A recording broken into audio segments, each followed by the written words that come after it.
On his way back from work, the main character drove his car and hit a large dog. Just then, he suddenly heard a voice in his head saying the monster was defeated and that he had gained experience points. He thought, what? Before anyone realized, the whole world had changed. Monsters began to appear. The world turned into something like a game, with levels, skills, and status. This is a story where the modern world becomes fantasy, and the main character must struggle to survive. Our hero sees a strange monster jumping down from a tall building to chase him. So he runs as fast as he can. He keeps running until he's completely out of strength, and the monster finally catches up. At that moment, he's certain he will die. To explain how it all began, we need to go back 3 days. The main character, Kazuto, had been working at a harsh company for 3 years. It was unusual for him to leave work early, even though he said he was supposed to clock out 2 hours ago. Still, this counted as early for him, since he normally worked past midnight every day. He was lucky to have a day off tomorrow, so he planned to get home quickly and read some of the web novels he had saved.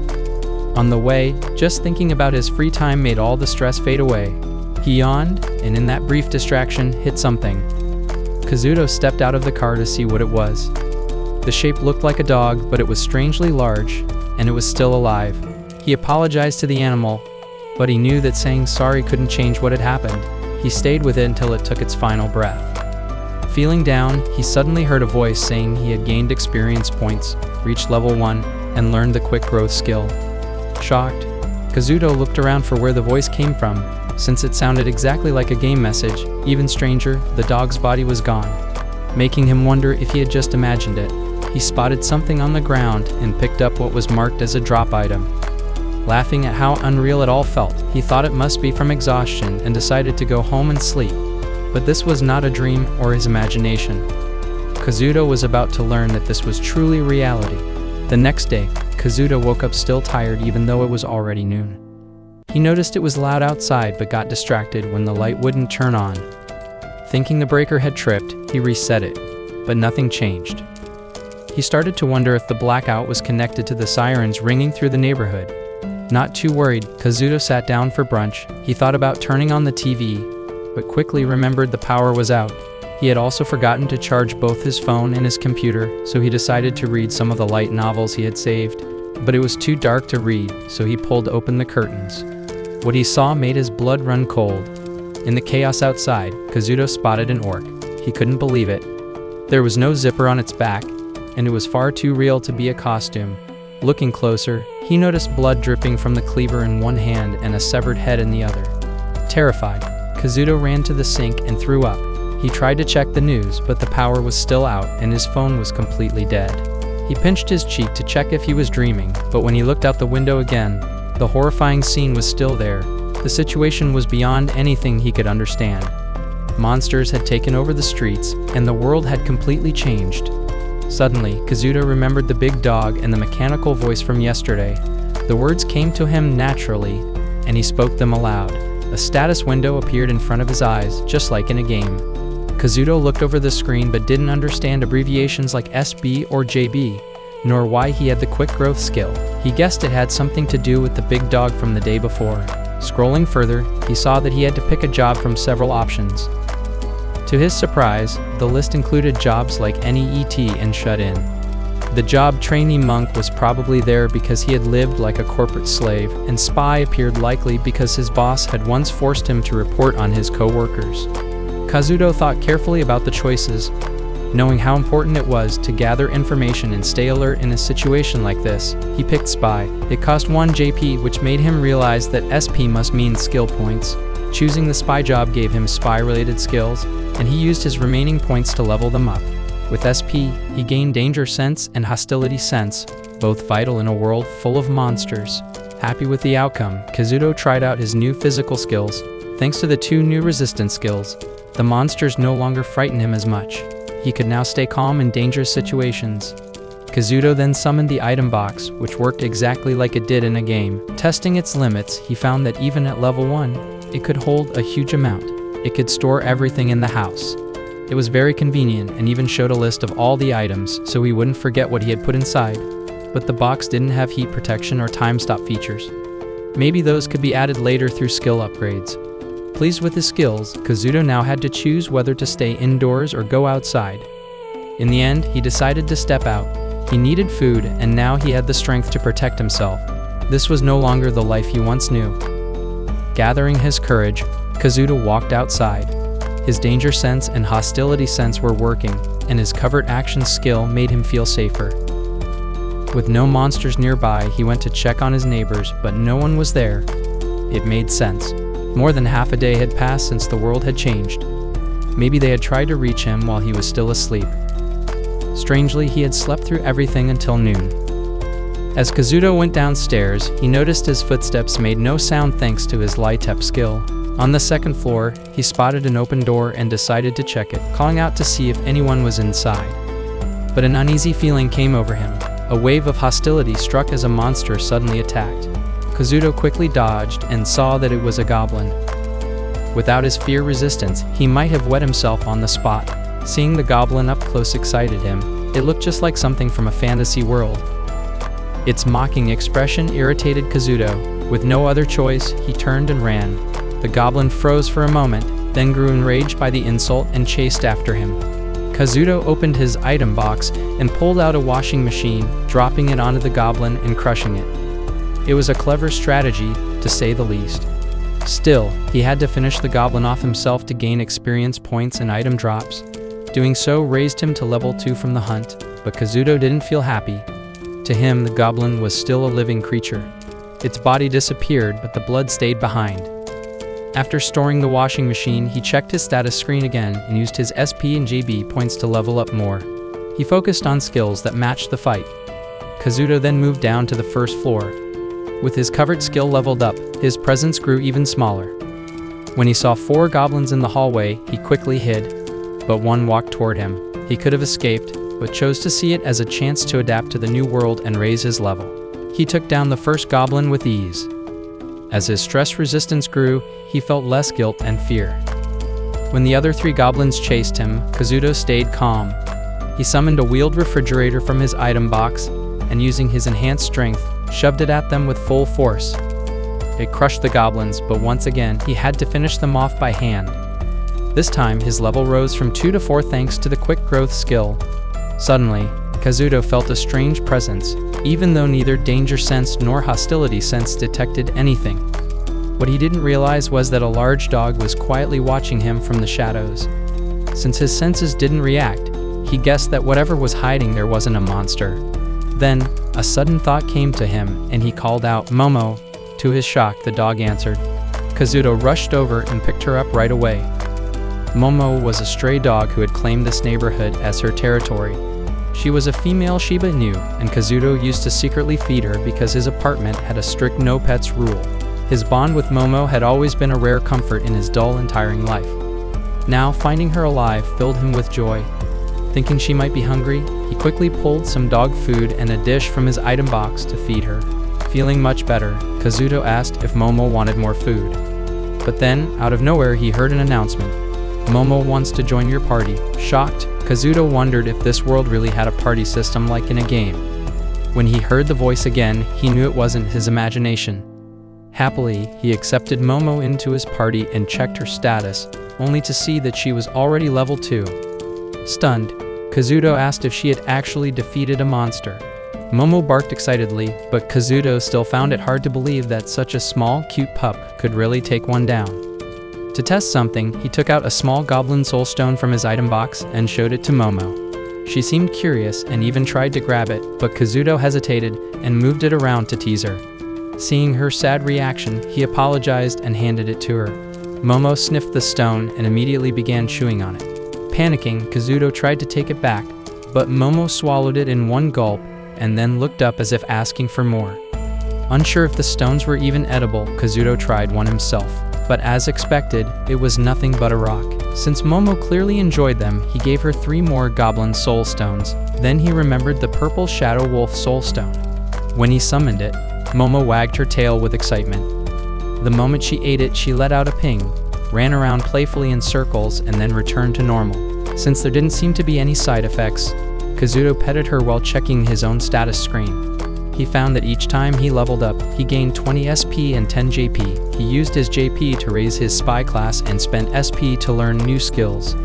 Bladem caught his attention since even a kitchen knife counted as a blade, and Conceal was a skill he had wanted from the start. He also upgraded his item box, letting him pull out multiple items at once and store more supplies. Now he could summon items from up to 5 meters away. There was still room for improvement, but leveling it more would fix that. Kazuto then saw his car wrecked by monsters. He cursed their existence, especially since he hadn't even finished paying off the loan. When he stored it in the item box, the system labeled it as junk, which made him want to cry. He told Momo he was heading to the convenience store and asked if she wanted to come along. Her excited response warmed his heart. Kazuto knew it might be safer to go alone, but something told him it was better to bring her along. Just a few minutes later, he would learn this was the best choice he could have made.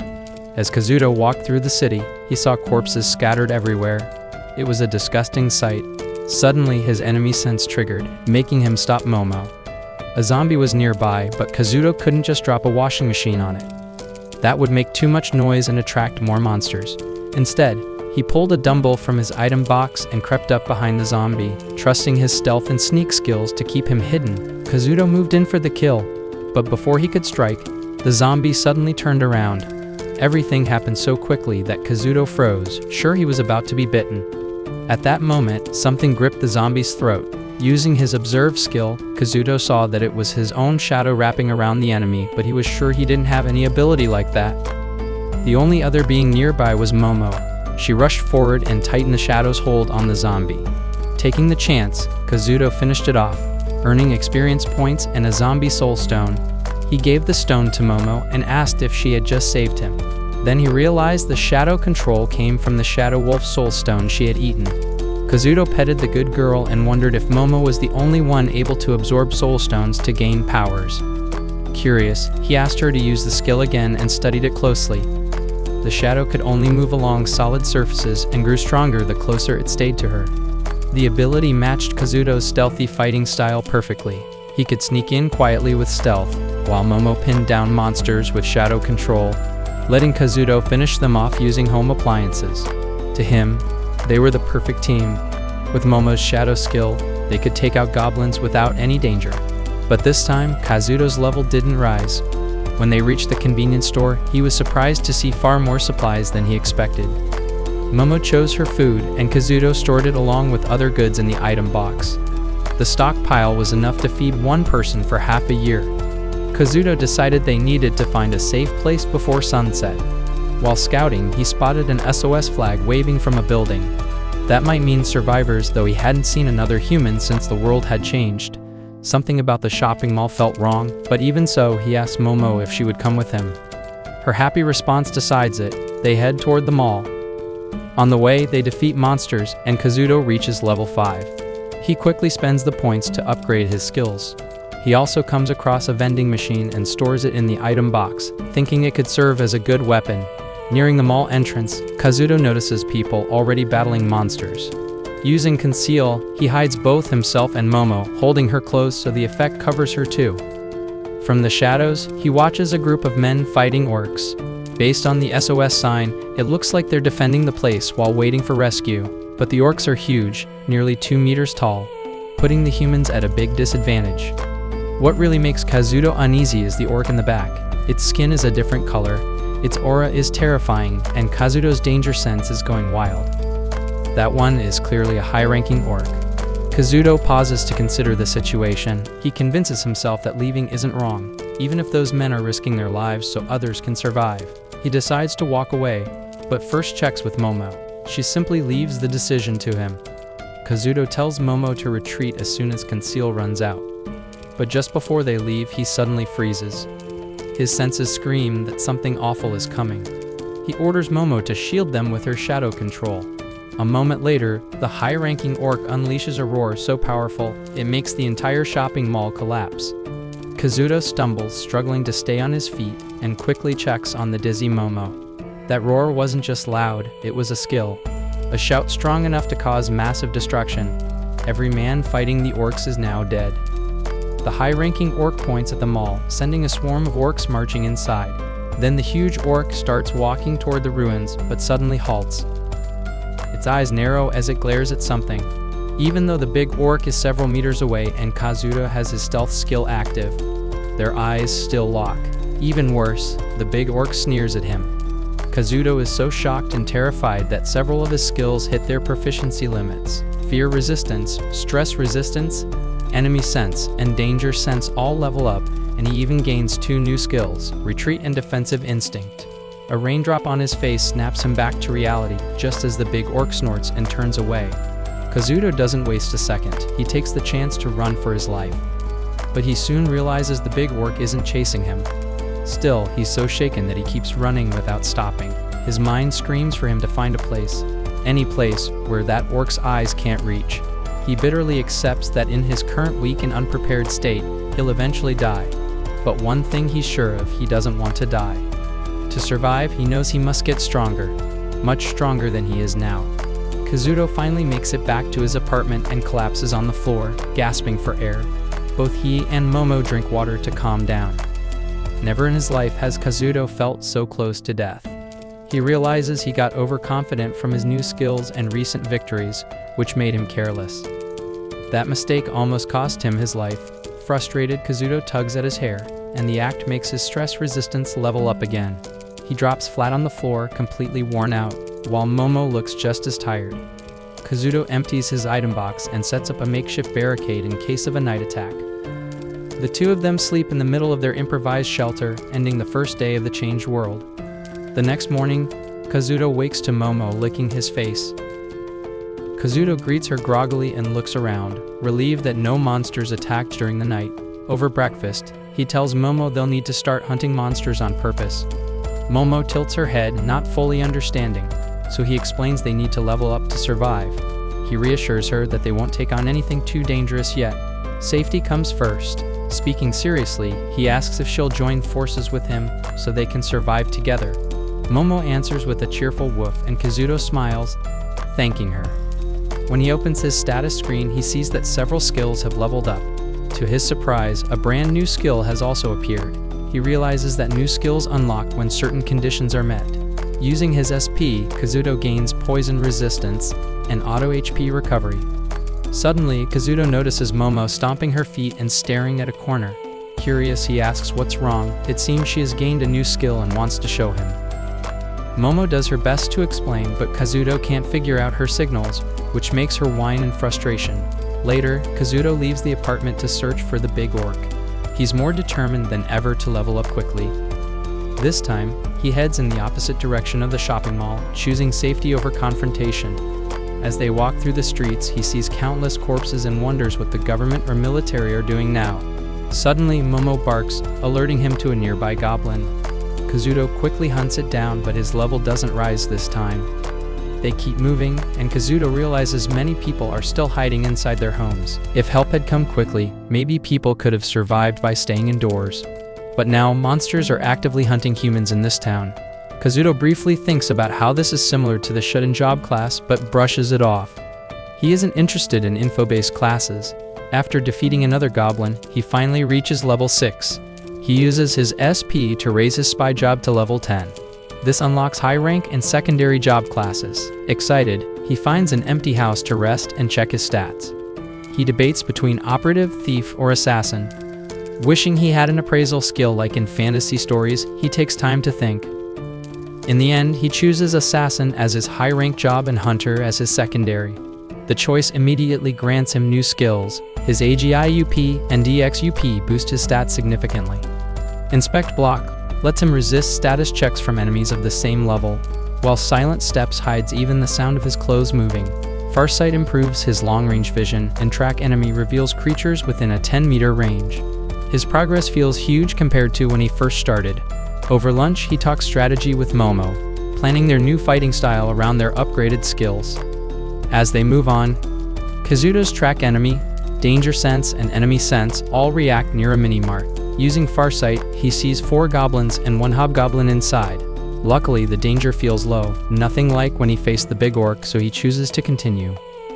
Kazuto carefully approaches the mart and checks their positions. 1 goblin near the register, 2 in the meat section, and 4 in the produce section along with the hobgoblin. That makes 8 enemies in total. This is the largest group Kazuto has ever faced at once, but he's determined to take it head-on. He admits it would be easier with another human partner since both he and Momo are short to mid-range fighters. Kazuto explains the plan. He'll throw stones to draw attention while Momo hides in his shadow. Momo has a new skill that lets her hide inside another person's shadow, which they discovered during their lunch break. Amazingly, even while inside his shadow, they can still talk to each other.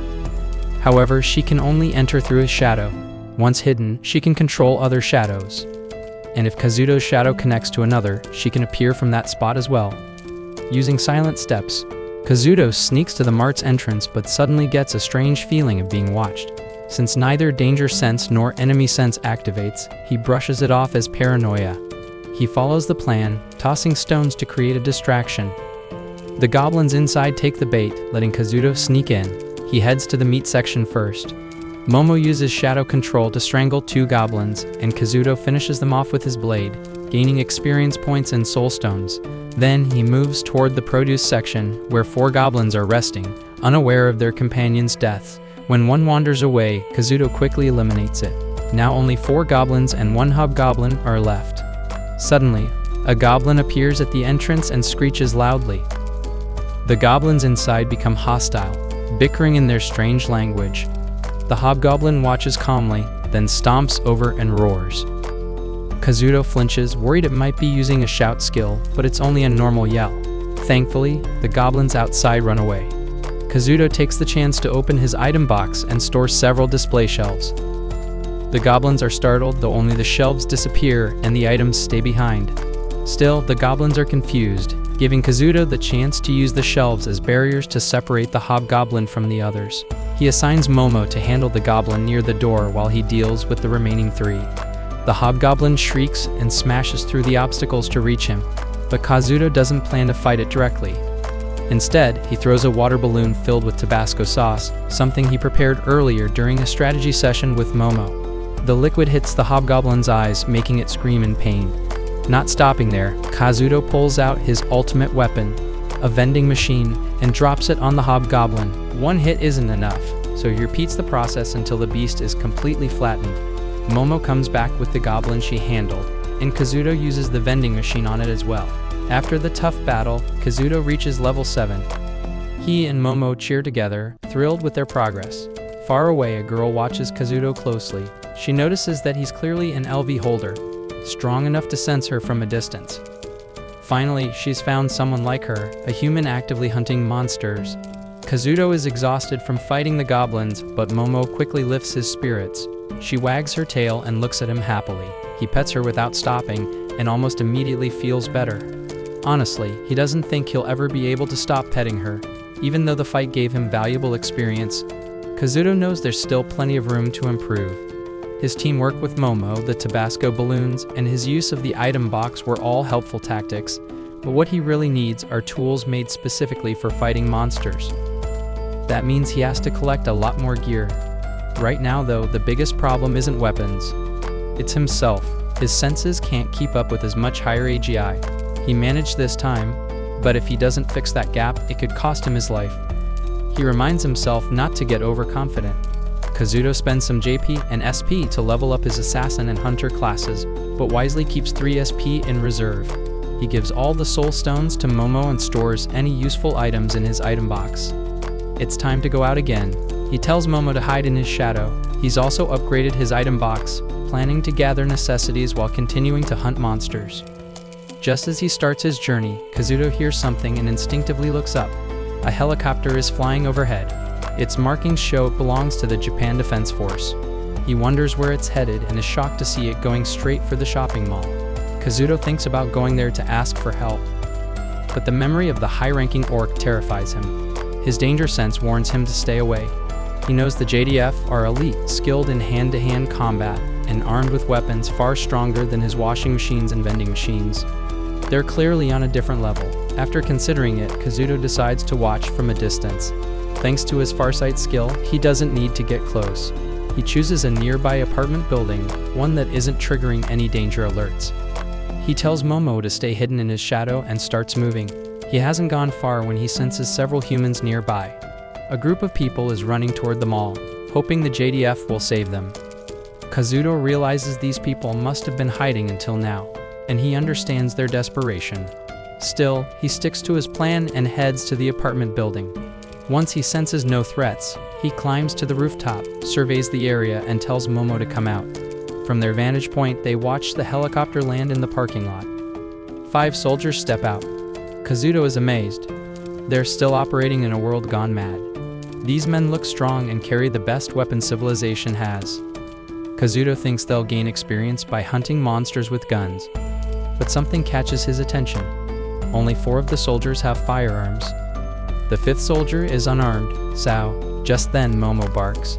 She's sensed an orc nearby. It hasn't noticed the soldiers yet. Within seconds, it's taken down easily. Kazuto is impressed by the one-sided fight. Guns feel almost unfair in this fantasy world. 2 more orcs appear, and are also eliminated without effort. Kazuto notices the soldiers aim even before the orcs are visible.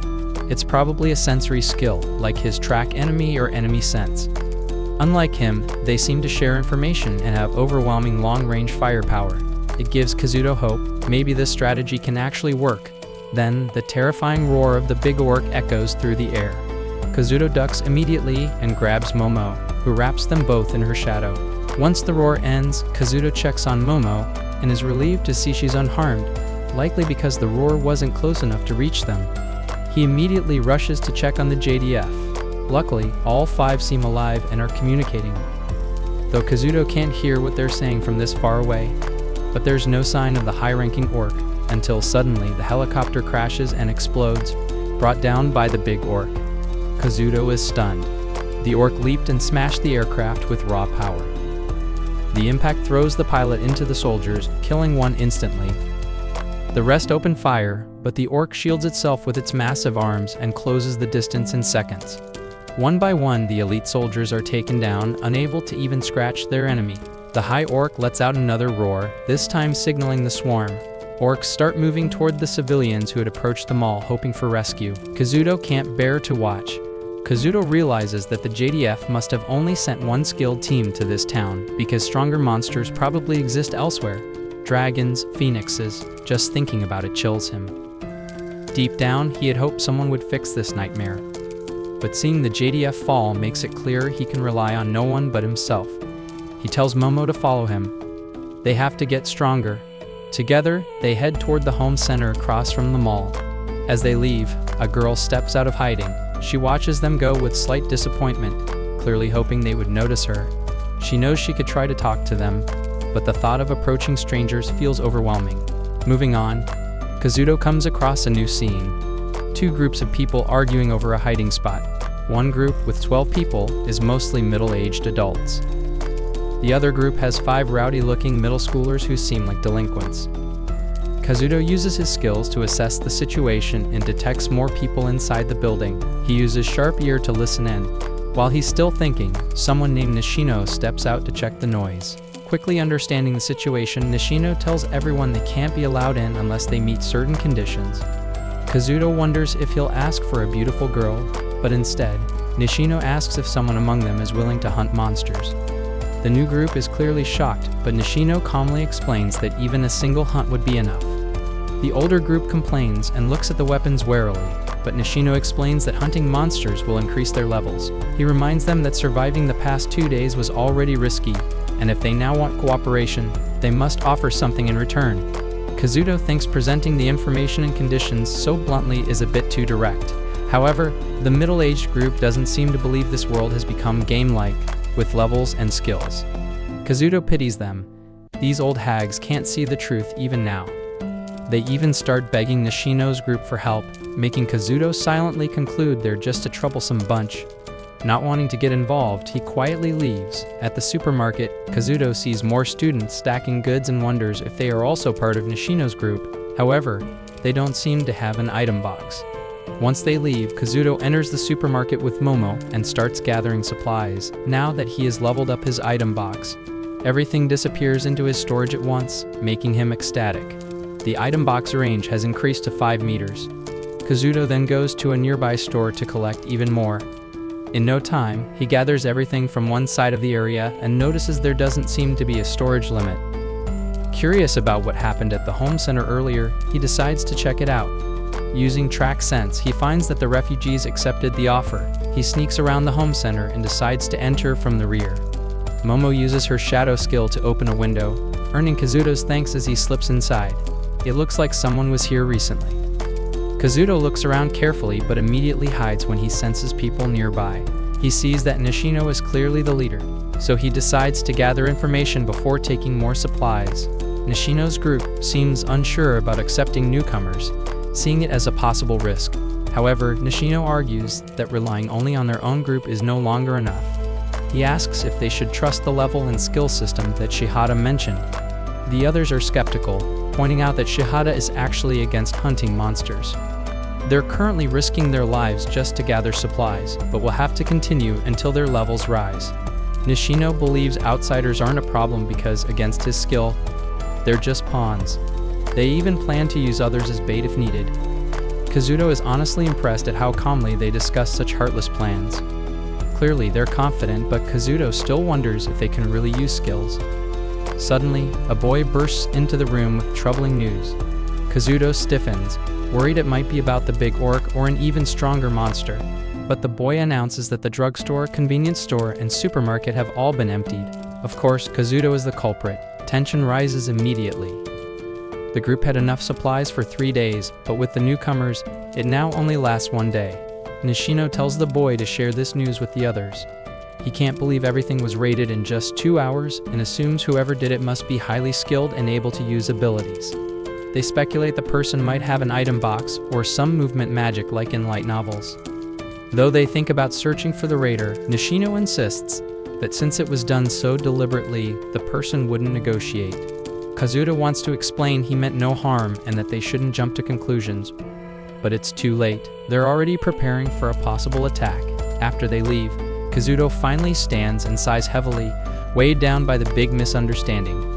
There's nothing he can do now, so he heads to a new hiding spot and eats to calm his stress. Just as he begins to relax, he senses monsters approaching. His skills confirm that 4 are heading toward the home center. Kazuto and Momo immediately move to intercept them. Outside, 4 lesser wolves appear, manageable enemies. Momo scans the area while Kazuto notices the students guarding the entrance haven't seen the threat. Momo rubs against Kazuto's legs to get his attention. He thinks she means the monsters are weak, but he's wrong. Kazuto tells Momo they can't keep the lesser wolves since they're still monsters. Momo seems to understand, so Kazuto refocuses on the threat. The wolves pause, sniffing the air and tracking human scent. Kazuto considers a surprise attack or rushing in while the students are distracted. He doesn't know the students' skill levels, but if things go well, maybe they could form an alliance. The students finally notice the wolves, but it's too late. One is immediately attacked. Another student tries to help, but Kazuto observes his unusual fighting style. He tends to his injured friend, but luckily Nishino and his group arrive. Nishino orders treatment for the wounded. As the rest get ready to fight, one wolf suddenly sniffs the air and howls sharply. The students are confused until the answer becomes clear. Zombies and goblins start flooding in. That howl had called for backup, attracting all kinds of monsters nearby. Kazuto realizes he misjudged the situation. The monsters are using conceal and erase presence to hide, making his detection skills useless. They've surrounded him. Escape is impossible. With no other choice, Kazuto orders Momo to hunt. The enemies close in from all sides, but his item box handles it. Home appliances fall like rain. Kazuto crushes monster after monster, eventually leveling up to 8. One lesser wolf remains, but Momo binds it with her shadow. Kazuto finishes it with an appliance and collects the soul stones, giving them all to Momo to eat. However, the howling continues. More than 20 monsters are still out there. Despite everything, Kazuto decides to retreat. While slipping away, he notices that even the refugees have taken up arms and joined the fight. Nishino is there as well, activating some kind of support skill. But what really captures Kazuto's focus is a girl wielding dual blades, cutting down monsters within seconds. Her overwhelming strength leaves him stunned, and he figures she must be using some kind of berserk or power-boosting ability. Still curious but pressed for time, Kazuto pushes forward, until his danger and enemy detection suddenly spike. A shiver runs down his spine as a guttural howl echoes through the area. From a rooftop, a shadow wolf launches itself straight at him. He knows he once managed to bring down one, but that victory had been nothing more than luck. This time, escape isn't an option. He'll have to defeat it himself. Without hesitation, he burns 10 SP to raise his item box to level 10. The Shadow Wolf lets out a chilling howl and charges, wielding the same shadow-based abilities that Momo uses. Kazuto instinctively steps back, summoning his item box to create a barricade. To his surprise, the beast manipulates the shadows to snatch the items midair, shredding them apart as if they were nothing. It immediately lunges toward him and Momo, but the two barely manage to dodge in time. This creature is nothing like the goblins or common wolves they faced. It moves with terrifying speed and precision, like a force of nature unleashed. Momo growls, firing off her own shadow strikes, but the wolf's shadows clash with hers, canceling each other out. Desperate, Kazuto resorts to his usual tactic, dropping heavy appliances from above, but the wolf effortlessly intercepts them, suspending and crushing them with its shadows. Kazuto freezes in disbelief. Those appliances weigh hundreds of kilos, yet the monster swats them aside as if they're toys. For the first time, he realizes just how overwhelming this opponent truly is. Even so, Kazuto believes he still has a shot. After all, he's pulled off the impossible before. The real challenge is figuring out how to land a decisive blow. Unfortunately, things only get worse when a pack of lesser wolves begins closing in. Clicking his tongue in irritation, he grumbles that they should be chasing the home center, not him. The Shadow Wolf's roar must have reached the students by now, which means he can't afford to do anything too flashy. The lesser wolves pounce together, and Kazuto quickly realizes that hesitation will get him killed. Luckily, they're still vulnerable to his usual tactic, crushing them with heavy appliances from the item box. But the Shadow Wolf remains a looming danger. With no other choice, Kazuto dashes off with Momo at his side, tossing massive objects behind him to slow their pursuers. Now that his item box has reached level 10, he decides it's time to push it to its limits. In a wide, open space, he steadies his breath and summons his trump card, an old scrapped car, sending it crashing down on the Shadow Wolf. One car alone won't cut it, so Kazuto immediately follows up by dropping several more. He had managed to stash them earlier while on the move, and now he unleashes them all in a desperate attempt to crush the beast. He knows the Shadow Wolf doesn't have the ability to vault over the blockade. Unlike Momo, who needs direct contact with the ground to use her shadow arts, the wolf is locked in place. With barriers closing in from every side, it has no room to build momentum for a leap, even for an instant. The only thing that worries Kazuto is whether it shares Momo's shadow sneak ability. But once the wolf is fully contained, Momo lashes out, binding it tightly with her shadows. Seizing the opportunity, Kazuto summons yet another car and slams it down, finally putting an end to the creature. His effort pays off. He earns enough experience to reach level 9. After neatly storing away the wreckage in his item box, he retrieves the fallen soul stone. Back at the home center, he finds Nishino rallying the others, urging them to hold on. But then, Nishino suddenly pauses, turning his gaze directly toward Kazuto. For a brief moment, Kazuto's breath catches. There's no way Nishino could have actually seen him, right? With his darkness skill still cloaking him, none of the students notice his presence. Watching Nishino rally them with unwavering confidence, Kazuto can't help but admire him. If their positions were reversed, he doubts he'd have the courage to speak so boldly. As the students hold their ground, Kazuto quietly slips away into the shadows. On the way back, he cuts down a handful of stray goblins, earning just enough experience to finally hit level 10. Once he returns to his hideout, he collapses onto the couch, drained to the bone. Before allowing himself to rest, though, he opens his status window. He recalls the announcement that had chimed during the earlier battle. His item box had reached its maximum level, unlocking the conditions for an upgrade. The discovery fills him with excitement. His one true weapon can now evolve further. The upgraded version not only expands storage capacity, but also allows future enhancements at the cost of 3 SP each. Without hesitation, Kazuto begins upgrading right away. When he's finished, he hands the gathered magic stones over to Momo and takes a careful look at his newly improved stats. Kazuto figures Momo must be close to leveling up as well. After all, he's already reached level 10 himself. That night, the two curl up together, bringing an end to their second day in this strange new world. By morning, Kazuto wakes to find Momo beside him and greets her warmly. Right away, he notices she looks slightly bigger. Curious, he asks if she might have leveled up in her sleep and reminds her to let him know if she ever feels any changes. They set out once again and soon arrive at a nearby construction site. To Kazuto, it feels like stumbling into a treasure vault brimming with potential weapons.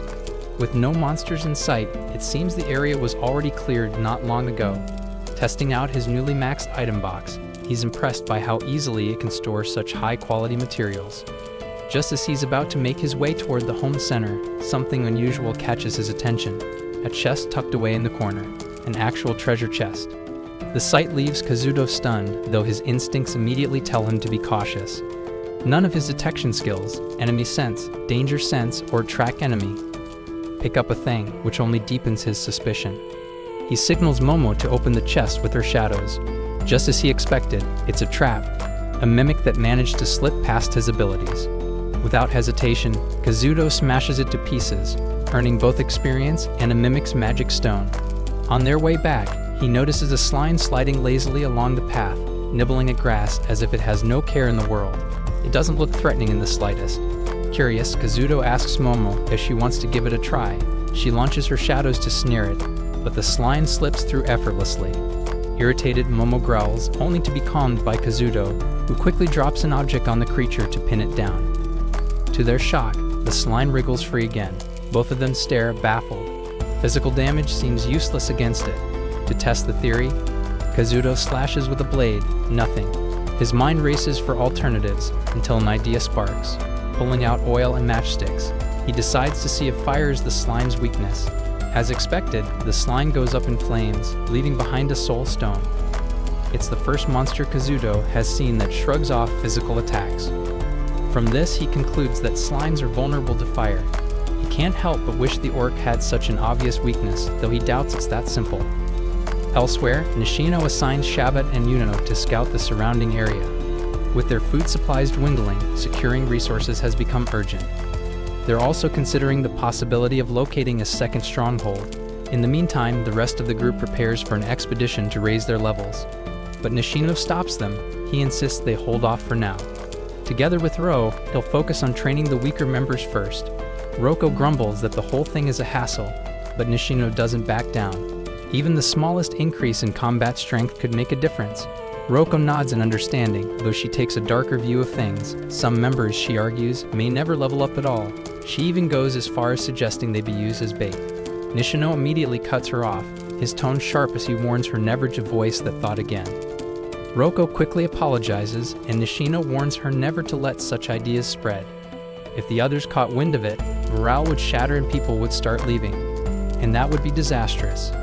Meanwhile, Kazuto makes his way to the home center and notices a change. The students don't look as tense as they had the day before. He edges a little closer, uncertain about his next move. That's when faint voices reach him. Activating his eavesdropping skill, he tunes in. The higher-level students are coaching the weaker ones, discussing SP, JP, and skill distribution. They're asking each member about their current stats, clearly trying to figure out how to allocate points more efficiently as a group. As Kazuto listens, a realization strikes him. He's different. He had started out with 10 SP and 10 JP, something none of them mentioned. It must be the effect of his fast growth skill. He keeps listening, intrigued, and learns that the others have already settled on their skills. Until now, he had no real benchmark. For the first time, he understands just how unusual his own starting point really was. Spotting Nishino and the others nearby, he discreetly leaves behind some useful supplies for them before heading off again. On the way, he mutters to himself with a wry smile, fast growth really is a cheat skill. As he walks, a faint rustling in a pile of trash catches his attention. Investigating, he discovers a slime rummaging through the garbage.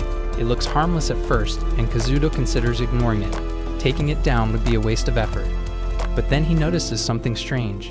This slime isn't blue like the others he's seen, it's red. Curious, Kazuto decides to test it by dropping a plastic tray in front of the creature. To his surprise, the red slime moves forward and begins consuming the tray, breaking it down like some kind of living microbe. Before he can think further, the slime suddenly slithers toward him. A system prompt flashes before his eyes. The red slime wants to be your friend. The system message declares that the red slime wants to become Kazuto's ally. He blinks in disbelief. Was this really happening? Sure, having allies can be useful, but in his experience, monsters excel at fighting and little else. When it comes to speed and mobility, they're usually more trouble than they're worth. He imagines the slime would end up being nothing but dead weight for both him and Momo. Without overthinking it, Kazuto rejects the offer. At once, the red slime droops sadly, its form sighing in disappointment. Unmoved, Kazuto simply continues on with Momo at his side, casually chatting with her about what they should eat for lunch. Elsewhere, a very different battle is unfolding. From a safe distance, the sniper girl methodically takes out orcs and goblins one by one, steadily accumulating experience points. Yet despite her success, unease gnaws at her. The number of monsters in the area is dwindling, and she knows that can only mean trouble. Given her role and skills, the sniper girl knows it's safer to stay put, but if she lingers in one place too long, she risks stagnating. Survival in this world demands cooperation, and her thoughts drift back to Kazuto and Momo. When she first spotted them at the supermarket, she assumed they'd be among the first to die. Yet against all odds, they held their ground, and Momo, in particular, struck her as unexpectedly adorable. Almost without realizing it, she feels a pull to see the little dog again. Still, survival comes first. Opening her map, she starts scanning the area. She needs to restock on household tools and food, which means staying in hiding isn't an option anymore. Meanwhile, back in his wrecked apartment, Kazuto has returned with Momo. He sets out food for her, but she immediately snubs the cheap rations. It seems her tastes have grown more refined. With a resigned sigh, Kazuto gives in and hands her one of the rare premium meals. Momo's tail wags happily as she digs in, brimming with excitement. Kazuto warns her not to get too comfortable. Those luxury meals are running out fast. After lunch, the two sprawl out on the floor, stomachs full and spirits content. In a world crawling with monsters, these quiet, ordinary moments feel strangely precious. Kazuto reflects on how food like this once felt so trivial, yet now it carries a comforting weight he never appreciated before. Then he remembers, Momo can consume soul stones as well. He pulls one out and offers it to her, but the moment she sees it's a mimic stone, she recoils in disgust. When Kazuto doesn't put it away quickly enough, Momo snatches it and hurls it straight out the window. Kazuto stares in shock before giving her a light scolding, telling her not to toss things like that around. Sighing, he steps outside to retrieve it, only to find the red slime waiting just beyond the door. Somehow, it had followed them back. Kazuto tells it once more that they can't be allies, but then notices something startling. The mimic soul stone Momo had thrown is now inside the slime. Startled, he demands the slime handed over, but before he can do anything else, Momo suddenly steps forward, barking at him with surprising intensity. Kazuto panics at first, thinking Momo might be upset with him. But when she shakes her head, he realizes what she actually wants. She's asking him to befriend the red slime, likely because it returned her soul stone. Even so, her behavior feels strange to him. Maybe, he reasons, it's because the slime could help her gather magic stones. As if to prove itself, the slime quivers and suddenly reshapes into the plastic tray from earlier. Though its surface is still slimy and its weight unchanged, Kazuto notices something peculiar. While in this form, his detection skills can't register it as an enemy. Its mimicry is unexpectedly convincing, and to his surprise, Momo seems genuinely delighted. A thought occurs. If the red slime hands over the mimic's magic stone, Momo might even learn mimicry herself. Just then, a familiar system prompt chimes once more, offering him the chance to form an alliance. With a weary sigh, Kazuto finally relents and accepts. The slime's abilities turn out to complement Kazuto's skills surprisingly well. Though it doesn't seem capable of direct attacks, he can't help but wonder what other roles it might play. Momo, however, insists that the slime is strong, and for once, Kazuto decides to trust both her judgment and the little creature. And so, the red slime officially becomes their new companion. A system message immediately follows. Conditions met. Job Beastmaster has evolved into Monster Tamer. Kazuto brushes it aside for now, too distracted by how cute the slime looks happily wobbling beside Momo. Feeling it deserves an identity, he gives it a name. Aka. The slime wiggles energetically in response, clearly pleased. To his surprise, Momo's level rises at the same time. With that, the three of them set out together. At one point, Kazuto glances down and asks if Akkad is really fine, since it has transformed into his jacket. Akka shivers with a little wiggle. Apparently, it's a bit ticklish, but otherwise comfortable. From this, Kazuto learns that Akka can mimic anything it consumes, though for now, it's limited to objects roughly its own size. Akka can't copy living creatures, but it proves useful in other ways. Right now, it has taken the form of a sturdy defensive vest, and Kazuto is stunned by how much his defense has shot up. Impressed, he resolves to keep testing Akka's abilities and work on raising its level. After defeating a handful of monsters, Kazuto reaches level 11. He strengthens a few of his existing skills, while holding on to the rest of his points for later. Since both Akka and Momo rely on magic stones for nourishment, he hands one to each of them. Akka devours the stone happily, but Momo suddenly begins to tremble. Her shadow stretches unnaturally across the ground, sending Kazuto into a panic. He quickly pulls up her status window and discovers the reason. Momo has hit level 10 and evolved into an assassin dog at level 1. Despite the advancement, her outward appearance remains unchanged. Worried, Kazuto asks if she feels different in any way. But when she shows no sign of distress, he finally exhales in relief. Given her evolution, Kazuto briefly fears that Momo might have turned into something terrifying like a shadow wolf. But when he looks at her, she's still the same lovable Momo, and that's what matters most. Curious, he checks her newly unlocked skills. Not long after, a group of goblins accompanied by a hobgoblin appears, an ideal chance to test Momo's abilities. With a swift command of her shadows, Momo restrains the goblins and crushes them until they vanish. Kazuto steps in to finish off the hobgoblin, which pushes his level up to 12. He notices how much sharper Momo's combat instincts and shadow binding have become. Still, compared to the truly dangerous monsters out there, their power feels lacking. An uneasy weight lingers in his chest. For now, he decides to continue down this path a bit longer before making any big moves. Elsewhere, Shabbat trembles in horror as he watches his comrades fall one after another to an unseen monster. Their group had set out with the simple goal of widening their safe zone and securing food. But instead, it's turning into a massacre. But then, goblins and zombies swarmed them in a sudden ambush. Shabbat had believed his group was strong enough to take on tougher enemies and return with food, but that hope is crushed in an instant. With no rescue coming, fear overtakes him. He abandons his last surviving comrades and flees, desperately trying to reach Nishino, but he never makes it. In despair, he realizes the monster will keep surviving while his friends will keep dying. Meanwhile, the massive orc stews in boredom. Everywhere he goes, he finds nothing but weaklings, pitiful creatures unworthy of being called opponents. Crushing them brings him no joy. What he craves is a real fight, a battle that could push his strength and instincts to their very edge. At first, he had hoped the human soldiers might offer that thrill, but they too proved disappointing. Now his patience wears thin. The only thing left that can soothe his growing frustration is the hunt. With a thunderous roar, the orc proclaims that his time of idleness has ended. Elsewhere, Kazuto wanders the city streets and unexpectedly spots Nishino's group. To his surprise, the boys are lounging around, carelessly snacking despite the strict rationing. Uno tries to get them moving, but they brush him off, classic bullies ignoring the one voice of reason. Just then, Kazuto's eyes narrow. Two lesser wolves are creeping toward the group. The students flinch at first, but quickly regain their arrogance. Uno urgently tells them to run, but they laugh off his warning, convinced that a pair of wolves poses no real threat. But Uno insists. They don't understand. These wolves can summon reinforcements, and once that happens, the whole group will be wiped out. Kazuto silently agrees with the bespectacled student. He knows from experience, just yesterday, a pack of summoned wolves had turned into a nightmare he barely survived.